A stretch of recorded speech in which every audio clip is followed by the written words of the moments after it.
Incognita, Lost Worlds of Fantasy and Adventure is a 2022 anthology edited by Draa. It is a, well, it's a series of stories that are about lost worlds, pretty much. They kind of verge on sword and sorcery or adventure fiction, something that's close to sword and sorcery in general. Very pulp feeling, for sure. The first story is Shadow of the Serpent by David C. Smith. It's about a coup in the kingdom of Kostoth Kum, nation that it originally was, well, two, actually, just Kost and Kulna or something like that. Enmity runs deep, and dark forces moved a coup along faster than men like Decius and Akram anticipated. This is actually in the same world of Atluma, which Oran takes place, though this seems to be after his time. I haven't actually read Oran yet. This is a nice callback, what many consider the first sword and sorcery tale, The Shadow Kingdom by Robert E. Howard, in particular in relation to serpents. It has very dark and powerful sorcery at work in this story, and our one-of-a-kind wanderer of a hero is important for the Civil War ravaged nation. I definitely enjoyed this one. I think David C. Smith, I haven't seen him miss yet. I mean, his Sometime Lofty Towers is still one of the better, sword and sorcery novels, best sword and sorcery novels of, the present movement.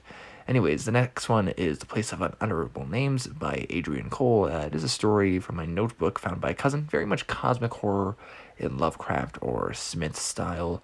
I mean, it's a good one. It's done in that vein. I don't really see much to complain there.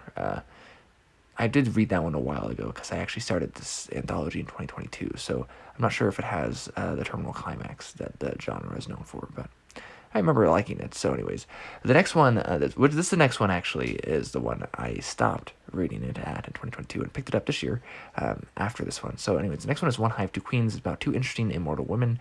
It's weird, some unsettling bits, really digs into the idea of humanity and twisting it. It's not bad. Again, I think Lindbergh writes good stories, and I had a similar thoughts with his story in A Book of Blades 2, is that I'm just not a big fan for some reason. I really don't like the style. It just does not vibe with me.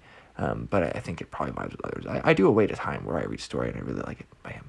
I think that'll probably happen at some point. So anyways, the next story is The Siege of Air by J. Thomas Howard. It starts promising, and I think it delivers. Reglan is a Formorian admiral set on ignoring Baelor. But then we get Brock Lemming, a modern Irishman on hard times since his father was indicted and went bankrupt, and his archaeology degree isn't really getting him a fortune. Surprise. It's auspiciously close to Halloween and Samhain, and he is soon introduced to something beyond the mundane. It's been a while since I've read a good Irish tale, and I didn't really know that I had missed it, I guess. It's a good story, and Fragarach is such a cool sword name. I'm glad it appeared, along with lots of other recognizable people and items. I enjoyed the story, though I didn't think the little romance really bloomed for me, though calling it a romance actually is maybe unfair to Howard here. More of just a possibility of romance. Doesn't really have a lot of time, and so it makes it hard to work. There's lots of action here, though, and again, it in some ways feels rather simple. Like it could be a much longer story, but it works well. Next one is Warriors of the Mogai by Milton Davis. Young Koboye is barely considered a man and still quite young. He is hunting with some others before returning home to the city, Kasamu.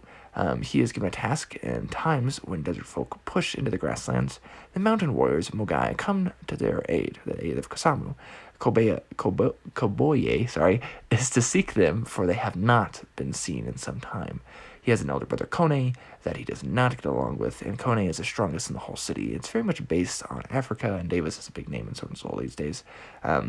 It's actually one of my favorite stories in this volume as well. It's just a very different feeling. It's very slow going if you want like sword and sorcery action, but very nicely done, I think, still. It's not really complaints, actually, as well about the story, but Kusamu is actually spelled as Kumasi a couple times later in the story. I guess this wasn't caught by the editor. It makes me wonder if it's based on or maybe just named after the city of Kumasi in Ghana. Anyways, the penultimate story is Necropolis Gemstone by John C. Hawkins, told in first person as an archivist is visited by a well-to-do amateur explorer that has discovered an old Southron artifact. Rather than showing it to the king as the law decrees, he brings it to the archivist to get a better understanding of its uniqueness, and potentially there's some illegal or under-the-table things going on here, which involves a disappearance in sorcery. those inviting are known as Matho and Octavio, and Lucella maybe, though, is a soldier and our narrator's friend. She comes into the story as well. Reads very smoothly. It does take some time, I feel like, to get going. Our protagonist is a very interesting one. If you look at him from a sword and sorcery perspective, I mean, he's handy. And in some also sense from like an epic fantasy perspective, he's very much just like, yeah, I'm not doing that, type of thing, which is fun, a fun change of pace. It is a fun story, again, of artifacts and ruins and things.